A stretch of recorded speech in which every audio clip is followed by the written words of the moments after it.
Welcome. My name is Adam Rubenfire, and I'm a content strategist for Modern Healthcare. I'll be moderating this session, setting a foundation for the hospital of the future.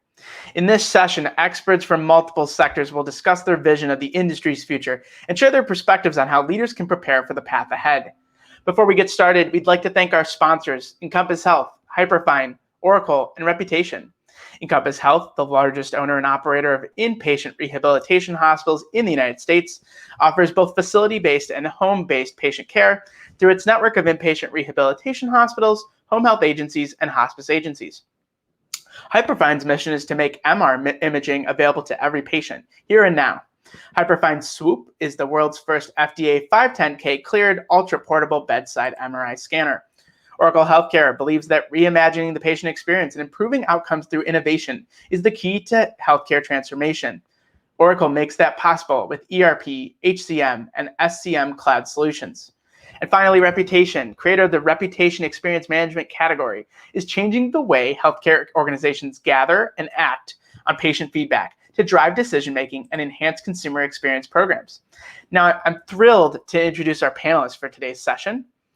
Amy Anderson is Industry Executive Director of Healthcare at Oracle. She leads strategy and transformation, providing industry thought leadership, strategic insights, and solutions to support digital transformation across the healthcare ecosystem. Annie Harmon is Head of Strategy and Consulting for Healthcare and Life Sciences at Reputation. In this role, she partners with large, complex healthcare organizations to provide strategic consulting and data-driven insights to maximize value and drive patient acquisition. Barb Jacobsmeyer is Executive Vice President at Encompass Health and President of the company's inpatient hospitals. She was named Executive Vice President of Operations on December 29th, 2016. And Dr. Khan Siddiqui, a board-certified radiologist, is Chief Medical and Chief Strategy Officer of Hyperfine. He's also founder of Hopper, a data and deep learning as a service platform. And now we'll begin with brief presentations from our presenters on their vision for the hospital of the future. Amy, we'll start with you. Thank you, Adam. It's a pleasure to talk to you all today. I just wanted to kind of ground my conversation in the decades of transformation that healthcare has gone through. But this last year is something different. So for my career, I've been working on, being an advocate for healthcare access and equity and really trying to move the needle on total cost of care.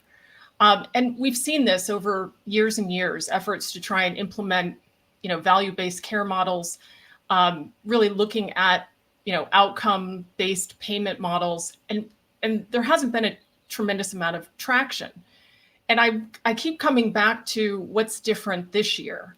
Well, what's different this year is this is the first time that we've really seen a reduction in healthcare spending.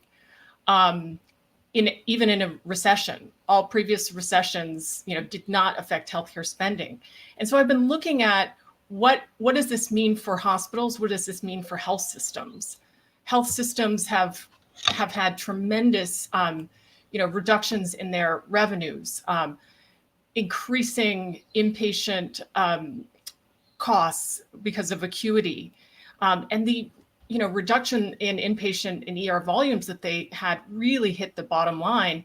But, we were resilient. We saw a lot of pivoting of health systems, really looking at telehealth and leaning into their community-based ambulatory clinics and partners in the community.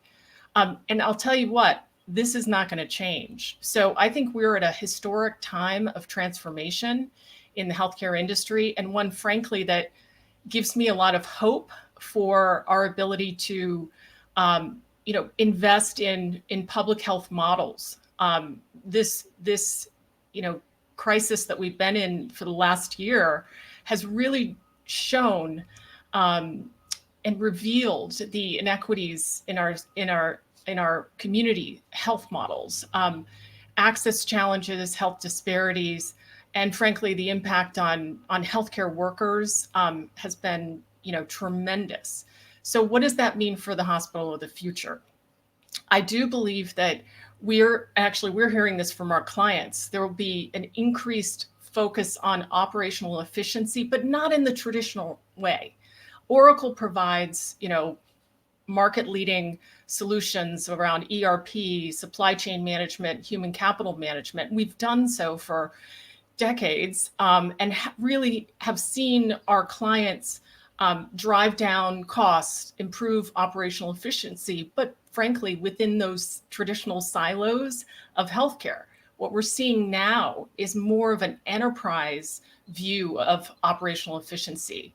So looking across the organization in new ways, setting up cross-functional teams, and really, utilizing tools to find those levers of efficiency and revenue. So I think that's a huge trend, and will frankly require more robust data and analysis and forecasting, predictive forecasting around I'll call it the business of healthcare. And also, I think, we have to look at payment models. So during the pandemic, and this is going to, I think, continue, we saw regulatory flexibility, new payment models for, telehealth and community health models. That's going to continue. We're also seeing that from, the purchaser community as well.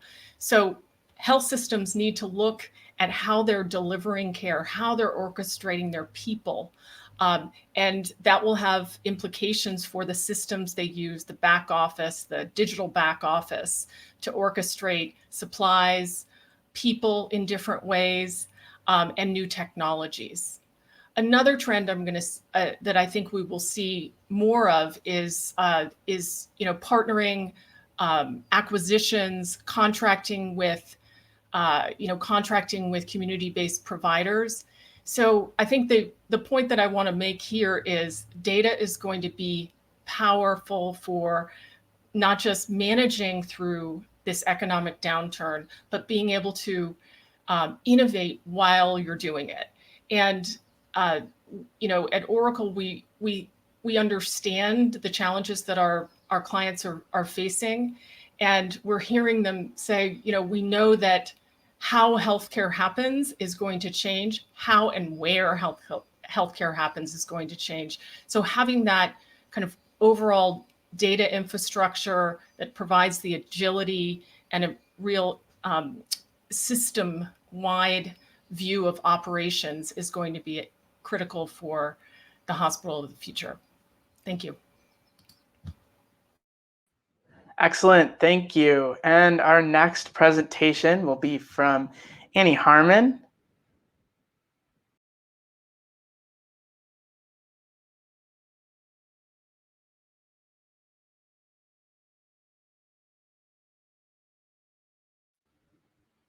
Annie, you're muted. I double-clicked on it. Thank you. Sorry. We established the online reputation management category 15 years ago. And ever since then, we've been helping healthcare brands improve reputation and drive revenue and quality improvements. We partner with the most important healthcare technologies, agencies, GPOs, and we're actually backed by leading healthcare investors like Ascension Ventures and Heritage Partners. So that's a little bit about reputation, but you want to know how healthcare is changing and what that looks like in the future. So if you go to the next slide, please. Healthcare is changing and consumers are driving these changes. In fact, a recent consumer healthcare study found that the vast majority of healthcare consumers are now using online reviews and that they trust these. This is after insurance and location. Reviews are the most important decision-making factor for healthcare consumers. The #1 review site for patients is Google, and they want to choose a doctor rated 4 stars or higher. So these are some important facts to keep in mind as we think about how consumerism is going to drive the hospital of the future. And if you go to the next slide, the marketing and patient experience teams of the future are going to have to aim to not only promote the brand, but also to ensure that the experience is delivering on that promise. So let's say I fall and twist my ankle. I'm going to grab my phone and search, what does a sprained ankle feel like? Google's algorithm is so advanced that it determines my search intent and knows that I probably have an ankle injury. So my results are going to include symptoms, treatments, and specialists as special tabs at the top of my search. These results are going to be based on proximity and Google ratings from other patients. Now, what you may find surprising is that research shows that consumers rely more on third-party reviews like Facebook, Google, more than the first-party data such as CAHPS. And the care experience reflected in third-party ratings is about more than just the clinical. And it might include things like parking or wait times or bill pay, even the technology of your app. So it's really important for healthcare brands to analyze this feedback and glean actionable insights that are going to drive ongoing quality improvement.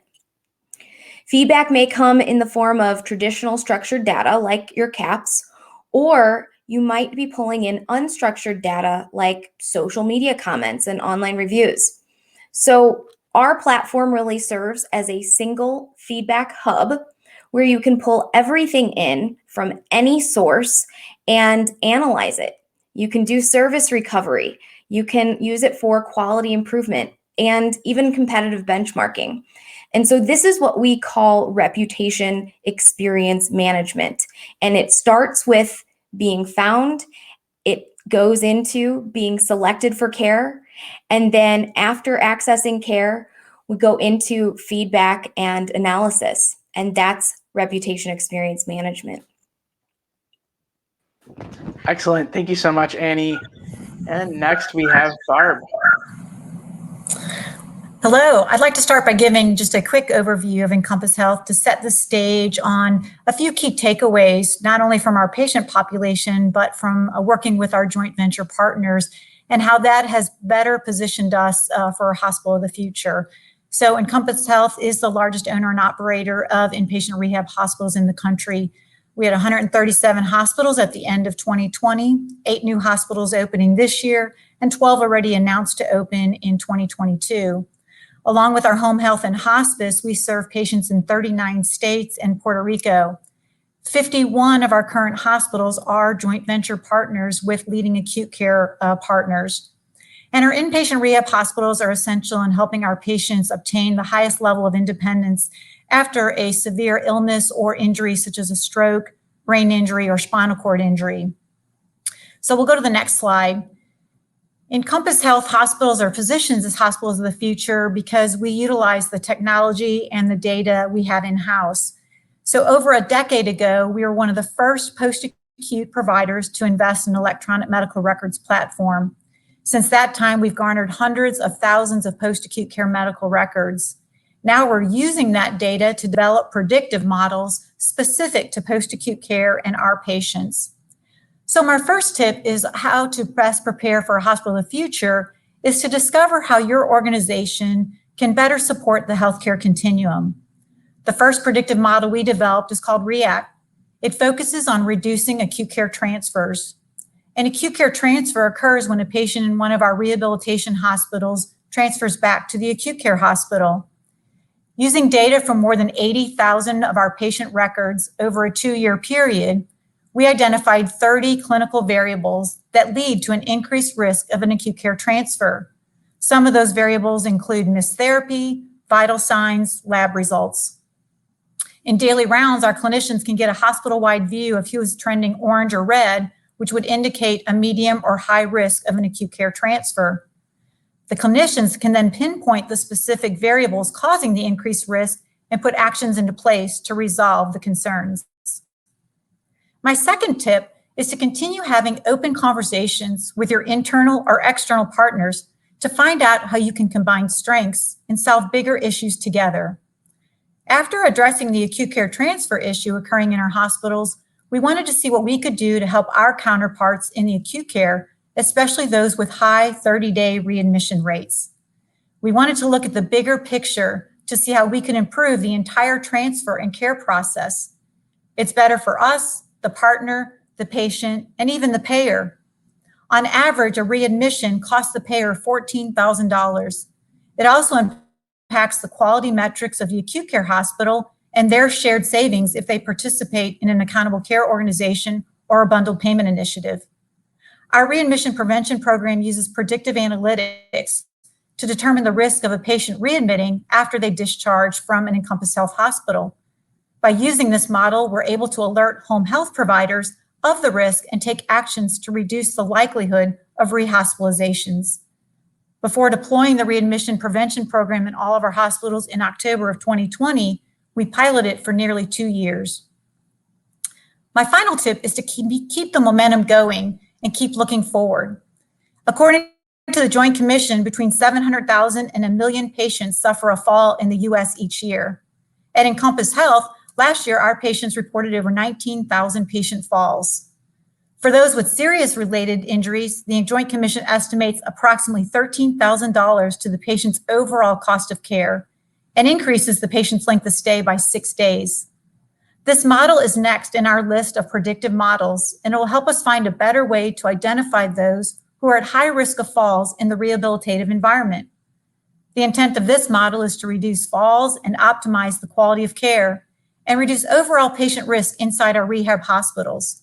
And again, we're going to leverage the data from our electronic medical record system to do this. By looking at issues related to your organization's fit in the healthcare continuum, aligning with your internal and external partners to solve problems together, and continuing to look forward at other potential opportunities for improvement, particularly with the use of data, your organization can be better prepared to be a hospital of the future. Thanks. Excellent. Well, thank you so much, Barb. And finally, we're going to bring in Dr. Siddiqui to give our last presentation before we get into Q&A. Thank you, Adam. Great to be here. Hyperfine, at Hyperfine, we've built the world's first portable point-of-care MRI scanner that is cleared by FDA. And here's our perspective on hospital of the future. Next slide. Can you jump one more? So as clinicians, the way we think about hospital of the future, it's all about patient experience and giving them where they need it and when they need it. Technologies need to move closer to the patient to minimize any wasted time or effort or any waiting that patient may have. And we see AI and machine learning really changing the existing technology investment that the hospitals have put together, and enhance that without having to replace that much hardware, thinking especially from a diagnostic point of view. And lastly, it's mobile technologies as well as portable technologies that dramatically improve the operational efficiencies of a hospital. Next slide, please. So at Hyperfine, we've totally rethought the potential of MRI scanner. The team kept the fundamentals of principles of MRI, but turned everything else upside down, took advantage of millionfold improvement in compute power that has happened, and imagine an MRI scanner that can be driven to the patient's bedside and provide diagnostic quality imaging right at the patient's bedside at the point of care. And that's the revolution kind of technologies you will see coming in more and more as part of the future. And how do you think about preparing for these diagnostic modalities that can now be next to the patient and when you need it? Next slide, please. So as you're preparing for hospital of futures, what do clinicians need to think about? Number one is managing this change. Change is really hard, and some of the clinicians who are driving for more autonomy, you need to really help along that prospect, right? And then help them understand the larger picture and the clinical benefit the patient gets by this change of more patient centricity. Prepare for decentralization. As you make future plans for workflow and department layouts, you need to realize that tests and procedures are going to go more towards the patient, right next to the patient bedside, in the OR, even in rehab hospitals, right next to the patient. So you think about how do you think about decentralization of the operations that are happening. Then lastly, really recognize need for immediacy. As I always say, time is brain, right? So especially in stroke scenarios when you need to do imaging immediately, and so potentially saving the patient's brain, it becomes really important. For example, photographer Chase Jarvis remarks that the best camera in the world is the one that's with you. Just imagine when you see a butterfly on your child's head, if you try to go run for your DSL camera to take the picture, the butterfly may be gone, but the iPhone in your pocket or any mobile camera can immediately take that picture, meaning the tools need to be available conveniently and right next to when your job is needed. Next. Thank you. Excellent. Well, we're going to bring the rest of our panel in here. And thank you so much, Dr. Siddiqui. I love that last analogy of, if there's something going on clinically at the moment, it's like having the iPhone, ready, just like a picture, that's urgent. So I hear that. That's a great point. Audience, we're going to get into our panel here, and we are so lucky really to have 4 really different experts to talk about different things, but all revolving around the hospital of the future. So I want to ask one level setting question, and I will, I'll start with Amy, who was given her first presentation. Amy, I would love to know, we're focused on how providers can set a foundation for this future of care. So when you think of what's ahead for the industry in the next decade, what's top of mind for you? What upcoming challenges or opportunities do you think our readers should be prioritizing? Yeah, well, thank you, Adam. I used to work at Kaiser Permanente, and I come back to this now because it's really this concept of systemness. So thinking of clinical operations, business operations of healthcare as a system rather than these kind of traditional silos, right? And so really embracing that from an organizational operation and how they operate within their communities. So as I mentioned earlier, there's going to be increased opportunities for non-traditional models, right? But how does your infrastructure, how you operate your organization actually support that? And I think that, without having that infrastructure to support your operations, it's going to be very challenging to respond to these market changes. Excellent. Annie, what do you think? What's top of mind for you for the future ahead? Well, I think that Amy is really on the right track with, breaking down some of the silos that have existed in the past in healthcare. And, we can't continue to expect that patients are going to put up with it anymore. They've put up with a lot of friction within the healthcare system for a long time. And the only way for us to give consumers what they really want is through cross-functional collaboration and data sharing. So that's going to mean that your EHR software and your CRM software and your credentialing software and provider management and all of these different tools are going to need to be together, working together to share data with each other. So these old ways of separating things or keeping things private in the name of, HIPAA are over. You have to demand that your technology partners are sharing data with each other. And it's the only way to ensure that you can look at the whole picture and, holistically improve the consumer experience that people are demanding now. Excellent. Barb, I want to ask you next. I mean, what when we're talking about the future ahead, especially in a space like post-acute, which we know from with the COVID pandemic is there's going to be some shifts ahead. What are you most aware of and thinking that our readers should prioritize? Well, especially as we think in today and into the future, for us, it's really about the nursing shortage. And I think as we see the nursing shortage persist, it becomes even more important that we can create an efficient environment for our nurses to function in, because we want to give them as much time at the bedside as we can. So we need to use the data we have, create as an efficient environment so that our nurses can be successful. That's fantastic. Yeah, nurses are just incredibly important in the rehab environment, especially. Dr. Siddiqui, what about you? When you think about the future ahead, what are your biggest worries or opportunities? I think the opportunities really are in Annie probably said it best, is it's all about patient centricity, right? So you need to be where the patient is and what the patient needs. I'll give you an example on how the pandemic impacted medical imaging industry, right? You suddenly had all these patients that are COVID positive in the ICUs with no ventilator available to transport them from an ICU to any kind of imaging modality, even plain X-ray. So we saw proliferation of portable X-rays, portable CTs, portable MRI scanners. I mean, our device was still not FDA approved at that time, and we were getting requests for scanners for COVID units. So this whole idea of now, imaging traditionally just thought of in one department where everybody goes and patients come to it. Now this whole new idea of it needs to be where the patients are, so the access is readily available. I think that's where the future is.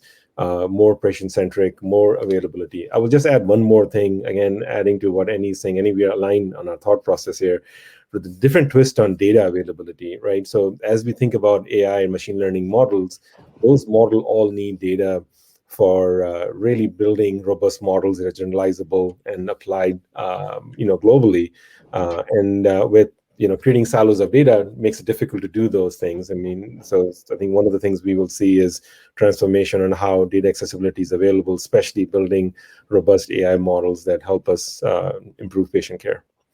Excellent. Yeah, one of the things we know is it's not just about you have the data, but there's quality of data and your ability to analyze it. Those are things we're going to get into, later today, but in the session. But absolutely, thank you, Dr. Siddiqui. Annie, I want to go to you next. We know that some things are quite uncertain about the future of healthcare, future of anything really these days.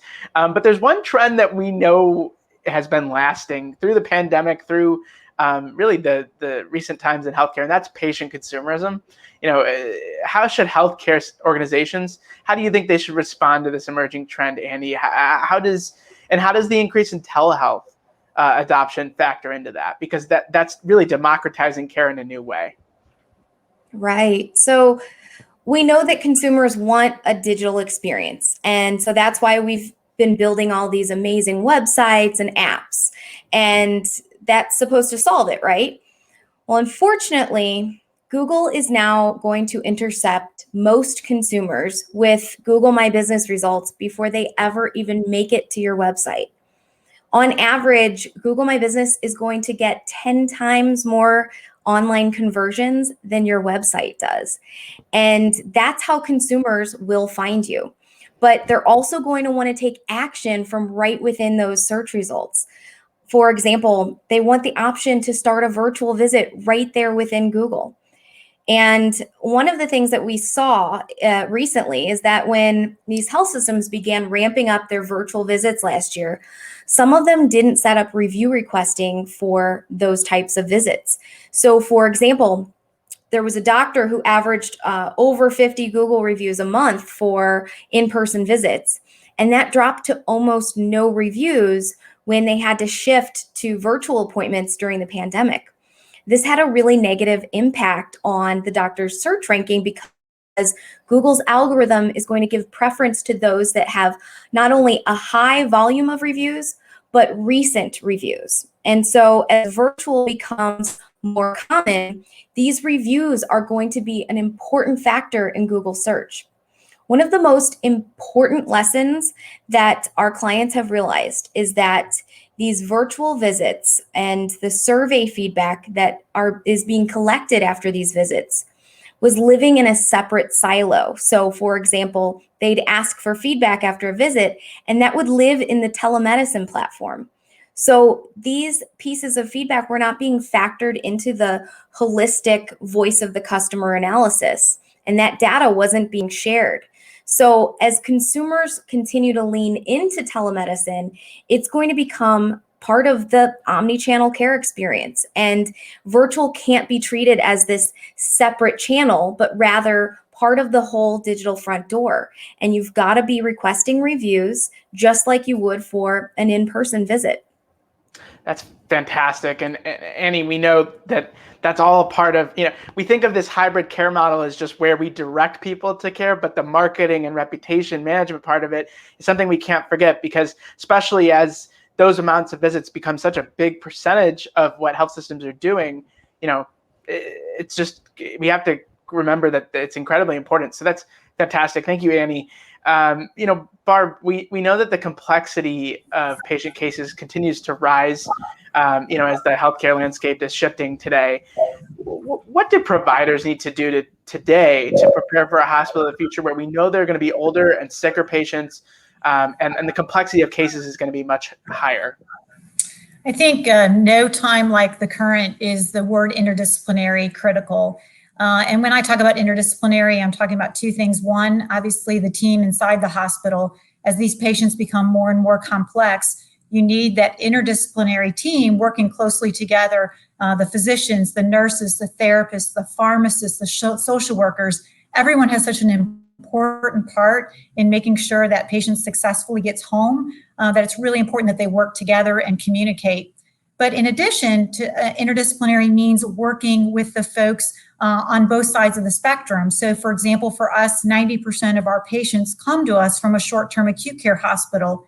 It's really important that we work with our colleagues at the acute care hospital, as well as our downstream providers, which for us tend to be home health, to make sure that not only are we providing great care in our setting, but that those transitions of care, which are such a critical piece in the patient's continuum, that interdisciplinary work is happening both on the front end and the back end to make sure that patient has a smooth transition home so that they can remain at home. Excellent. And on that idea of flexible care and being in different care settings or situations, Dr. Siddiqui, it would seem from what you've shared in your presentation, and from what I know about Hyperfind, that portability and flexibility are this important aspects in the hospital of the future. I'm wondering if you can expand on that a little bit. You talked a little bit about how it's having the right equipment at the moment, but why is it going to be important to be able to move equipment around and to be flexible in that manner? Yeah, absolutely. I think the three tenets for us is portability, accessibility, and affordability. Not only do we need to make these devices and these advanced procedures available, but also at the right cost point. I'll come back to the ICU example, right? Today, I mean, a lot of hospitals have length of stay problems with ICU patients. They're waiting for their MRI scanners, CT scanners to get done, and literally the nursing shortage that Barbara talked about also impacts those scenarios, because you need those nurses and resources and respiratory therapy to go down with the patient to radiology, for example, for any kind of advanced imaging that is needed. And we completely changed that paradigm. Right now, those resources are no longer needed to move the patient around. And just imagine, right, when it's really a expedition when you have to take a patient from the ICU down to radiology for MR imaging. You have to have the nursing, the clinicians, and the respiratory therapists all go down. And while they're down, nobody's taking care of their patients, right? Or the resource shortage is even more in the ICU. By making these advanced modalities available at the patient's bedside, it completely changes the paradigm and allows physicians and allows the caregivers to identify, what needs to be treated and what procedures need to be done immediately by providing imaging at the bedside. I mean, there's always been this vision of doing image-guided procedures, image-guided surgeries, but again, require patient to go to a scanner where some specialist needs to go do those procedures. But just imagine now these same kind of procedures can be done right at the patient's bedside, right? Why do you need to do interventional biopsies or things like that in a dedicated room away from the patients admitted? Could be done right at the patient's bedside. So I think a lot of these workflows and care delivery models are going to change, especially in the acute care setting where suddenly advanced modalities, point of care ultrasound started it earlier. MRs and CT have both also become more portable, and you'll see more and more of these specialized devices and tests being available at the patient bedside. It'll change how care is given and the patient care management evolves, including doing procedures on the bedside.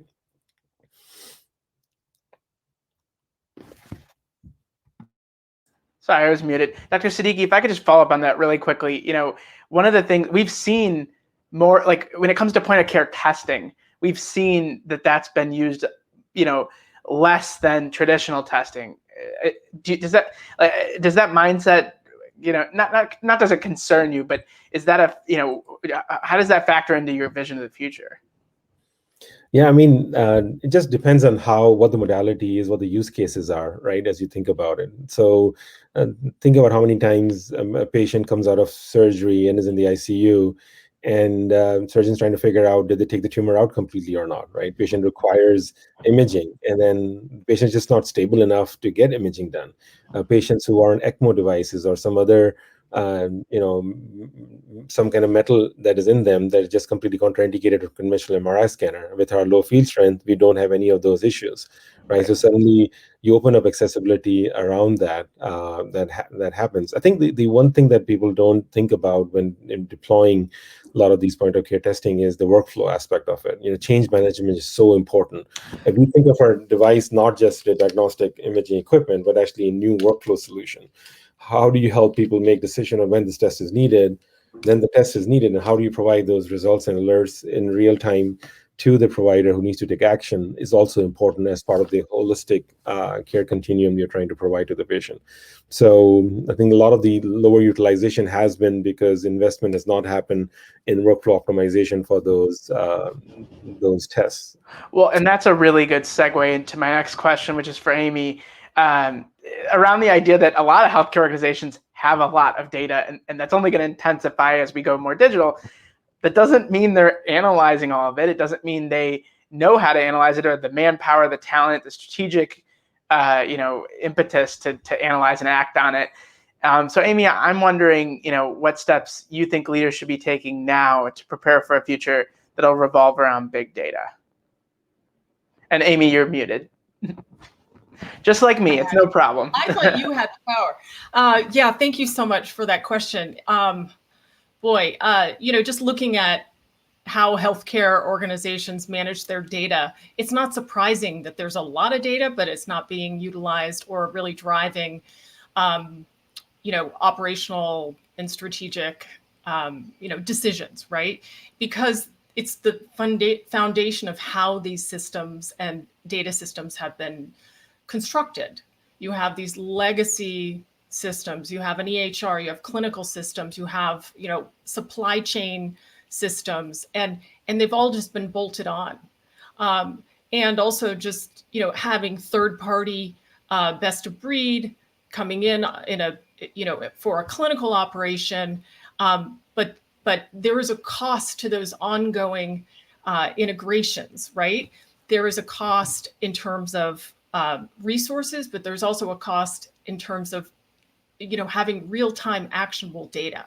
So my advice to healthcare leaders on, setting a path for a true data-driven organization is you really need to, take this moment in time that we're in right now. This is not a nice to have. This is a have to.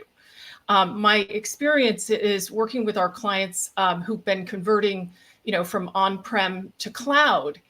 As Dr. Siddiqui said, once you sort of change the technology, there's a whole lot of workflow that needs to change as well, and that is difficult. So with the conversion to cloud, it allows for an organizational view of data, utility of that data, how it can drive decision-making, operational efficiency. So traditionally, you have the CIO really drive the decision.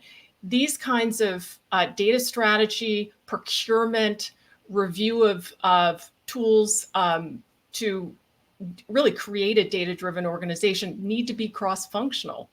You need to have the business owners inform the requirements and assess and determine what kind of process changes need to happen. And I think the last point I'll make is that in the context of massive shifts in care delivery and operations, telehealth, community-based models, et cetera, that even creates a more complex environment.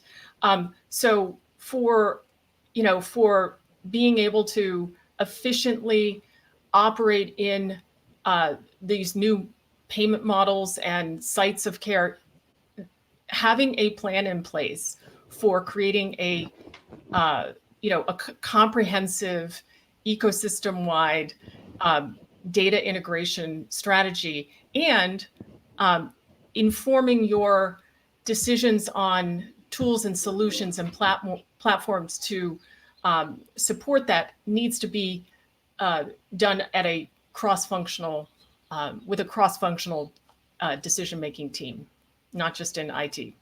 Excellent. Thank you, Amy. Annie, I think one of the things that is interesting, the name of this virtual briefing is the Hospital of the Future, but it's very possible that, hospitals won't be the center of care in the future. It's potentially, it's a very big possibility. We know that a top of mind for a lot of executives right now is the advent of non-traditional competitors like urgent cares, freestanding EDs, retail clinics. And I want to know, a lot of these companies are for-profit, retail-savvy kind of firms. And I want to know, when it comes to outreach, reviews, and reputation management, are there tactics that providers should be taking from the playbooks of these so-called disruptors? And on the other hand, are there trends of these companies that our readership, working in health systems, should be wary of? Yeah, it's interesting. I spent the first decade of my career in provider-based healthcare, and I saw, a lot of these traditional legacy ways of operating. And now that I'm on the other side of it, and I have access to see really what retail customers are doing, and some of these other industries, what I see as the future for healthcare is that the biggest trend is going to be the breaking down of the traditional operations model. So, I'm going to give you an example of how a consumer experience might have worked in the past in healthcare. So, a channel like Facebook might be owned by marketing, but a phone call or online chat are the call center's domain. But Facebook and Google both have online chat features and messaging, so these need to be treated as customer service channels. And in some healthcare systems, if a patient sends a Facebook message asking to reschedule an appointment, a marketing manager then has to take that request, package it up, send it to the internal team responsible, get an answer from that team, then go back to the patient, respond to the patient, and this process could take days. And that's just for something simple. So treat your social messaging as a customer service channel, just like your website chat. There's no reason the call center shouldn't respond to inquiries on Google Messages or Facebook Messenger. You can even connect these to your existing chatbot logic if you don't have a live operator available. Other industries are already using these channels to respond to customer inquiries. And we are now seeing that retail healthcare brands and standalone urgent cares are also starting to do this. I was just talking to our Google Health partners the other day about Google Messaging, and there are retail pharmacy and grocery chains using this channel to answer questions live from consumers who want to ask about COVID vaccines and appointments and availability. And so it was really interesting, because on that same day, I ended up having a call with an executive at a healthcare system who was lamenting the fact that he could check the status of the toppings on the pizza that he ordered, but he couldn't find out the office hours for one of his own locations within his brand. So traditional care providers really have to start making it easier for consumers to quickly access what they need and to use channels for that customer service facing communication, because patients aren't going to put up with our legacy operational issues anymore. That's very interesting, Annie. Thank you so much for that analogy and the breaking the clear silos that anybody can see in that scenario. I want to go to Barb next and stay on this idea of where care is shifting. Barb, some would argue that the hospital of the future It might not. It might be in the patient's home. How would that impact investments in inpatient care, and how should health systems and hospitals ensure that they still are a player in that care model, even if their role changes? Well, I think first, the biggest challenge is going to be finding the right balance, right? I don't think there's going to be any near-term advances in medicine that can completely prevent the impact of, let's say, severe strokes or brain injuries. Even COVID showed us, right? Patients that had been on ventilators for weeks and sometimes months, there was no way those patients could go home. And so those complex patients ended up needing to be in inpatient rehabilitation. In fact, we took care of over 10,000 of those COVID recovering patients. However, what COVID also showed us is that there is a stronger ability for in-home care, for telemedicine. There's a lot of things that can be done at the home setting. So I think the biggest challenge for healthcare at large is going to be, how do we find the balance? How do we ensure that the in-hospital care, whether it's the short-term acute care or places like inpatient rehabilitation or skilled nursing, are able to take the most complex patients, because those are the ones that are not going to be able to go home. And then how do we make sure that we have good systems in place so that we can transition safely the patients that can go home and receive the care at home, so that they're not going home and yet having repeat bounce backs to the hospital. So I think it's about finding the balance and finding a way that we can communicate efficiently and effectively for that smooth transition home. Excellent. Thank you, Barb. Appreciate that. Amy, I want to ask you, along those lines, along the lines of shifting care settings, we've got shifting reimbursement and the way that health systems are judged and paid is changing. And we know that the percentage of revenue that is tied to value-based reimbursement is likely to continue and increase, whether we're talking about rehab, whether we're talking about joint replacement. There's any number of frankly of pilots and models that are out there right now. What impact does that have on the back office of the future, and how health systems are going to plan and predict their financial situation? Yeah, I mean, tying those two things together is really important. I'll just give an example of let's say telehealth. So, we see there are regulatory changes, payment model changes that frankly are going to incent the ongoing use of telehealth. But, as Barb mentioned, it's not a solution for every clinical situation. So what we're hearing from our clients is they really want to have the right kind of virtual telehealth models for the right condition. So you need to have that personalization and the ability to really construct the virtual model, not just to be a replacement for an in-clinic or an inpatient model, but really to be additive. So I like to use kind of an analogy or an example of, let's say, a cancer hospital that has inpatient, services for, could be for chemotherapies or what have you. Many of these models can be done in a virtual in-home environment. And frankly, for an immunocompromised cohort of patients, it could be additive. But in order to really, enable that new model of care, you got to have your data. And that's where the back office comes in. The ability to connect your the clinical information from the EHR, from any clinical support, from the pharmacy, and then ensuring that you have the people, the home care workers. So there's a whole workforce model, supply chain with devices. So in terms of an integrated back office that can provide that data integration, real-time forecasting, and frankly, operational efficiency to support these new models of care, that is going to be an essential component to the financial health of health systems as they, lean into these new models, but without kind of a true understanding of efficiency in the context of new payment models.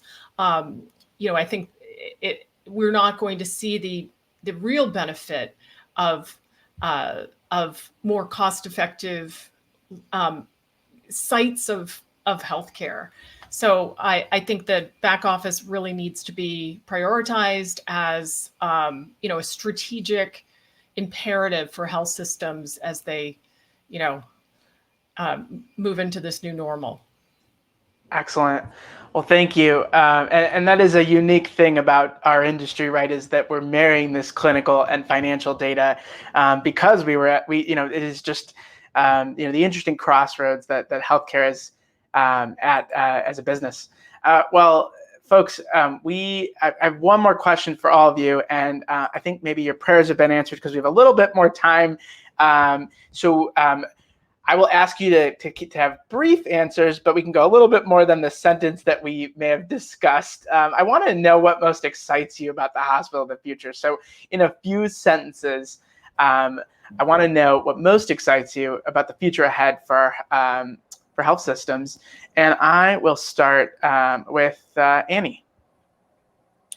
Well, I think it's going to be pretty obvious what I'm most excited about, but it's that, healthcare organizations are starting to embrace digital to reduce the friction for patients. And this is going to make it easier for them to access care. And the easier we can make it for people to access care, the healthier our own communities are going to be. So I'm really looking forward to seeing more of this innovation in the future. Excellent. And Dr. Siddiqui, what about you? What most excites you about the future? I think it's better outcomes. It has to be better outcomes, right? All the things we are doing here, it's all about that, right? Can we improve hospital of the future to do better outcomes? Is it portability of imaging? Is it access to patients? Is it data expandability? It's post-acute care. All are driving towards improving patient outcomes. That's what's exciting. Great. Amy, what excites you? Yeah, I think what really excites me is this kind of macro moment that we're in, where we're seeing an increased focus on efficiency and cost, and expanding our models outside of inpatient environments. So I'm excited about the opportunities to improve individual and community health, and to really have more effective ways to support, rebuilding a public health infrastructure with these community models. And health systems have a huge role to play in that as leaders and as sort of the organizers and conveners of those new models of collaboration and community. Excellent. And Barb, I'm going to give you the last word. What is most exciting for you about the hospital of the future? I think it's the data-driven care with the patient in the center of that. So to me, that's the most exciting. Excellent. Well, if I could speak for a moment, I will just say what I'm most excited about really is the advent of technology that in really allowing our health systems to approach healthcare like industries beyond healthcare that have really advanced and have been able to make really incredible opportunities possible for customers and in our case patients. So I'm thrilled to see what all of your companies do to enable the hospital of the future. I'm thrilled to see what our readers are able to do, knowing what they've learned today from this session, from the other sessions. I'm just thrilled and excited to see what's ahead. And I know that Modern Healthcare, both our newsroom and our custom team, are going to be along for the ride. So that takes us to the top of our hour. It's time to conclude this session. Thank you again to our panelists, Amy, Annie, Barbara, Dr. Siddiqui. It's really been a pleasure to speak with all of you and hear what you have to say. We'd like to once again thank the sponsors of today's webinar session, and that's Encompass Health, Hyperfine, Oracle, and Reputation. You can find more information about these companies in your conference program. That concludes this session. Enjoy the rest of your conference.